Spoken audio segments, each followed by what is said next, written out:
آگے بڑھیں اور آپ کو بتائیں کہ پاکستان اور افغانستان کی دو طرفہ تجارت سیکیورٹی خدشات کے باعث عارضی طور پر معطل ہے۔ تورخم پر 23 درآمدی گاڑیاں کلیئرنس کی منتظر۔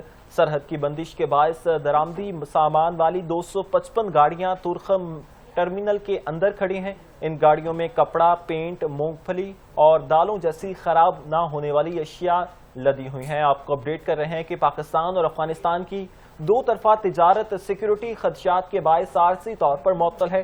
تورخم پر 23 درآمدی گاڑیاں کلیئرنس کی منتظر ہیں۔ سرحد کی بندش کے باعث برآمدی سامان والی 255 گاڑیاں تورخم ٹرمینل کے اندر کھڑی ہیں۔ ان گاڑیوں میں کپڑا، پینٹ، مونگ پھلی اور دالوں جیسی خراب نہ ہونے والی اشیاء لدی ہوئی ہیں۔ ایف بی آر حکام کے مطابق دو طرفہ تجارت معطل ہونے سے پہلے کسٹمز حکام نے تورخم، غلام خان اور خراچی اور انگور اڈا بارڈر کراسنگ پر 363 درآمدی گاڑیوں کی کلیئرنس کر لی تھی۔ تقریباً 200 گاڑیاں ابھی بھی تل روڈ پر پھنسی ہوئی ہیں۔ یہ مالکان سرحد دوبارہ کھولنے اور تجارت بحال ہونے کے منتظر ہیں۔ سرحدی مقامات پر کسٹمز عملہ موجود ہے۔ سرحد کھلنے اور صورتحال معمول پر آنے پر کلیئرنس کا عمل فوراً بحال کر دیا جائے گا۔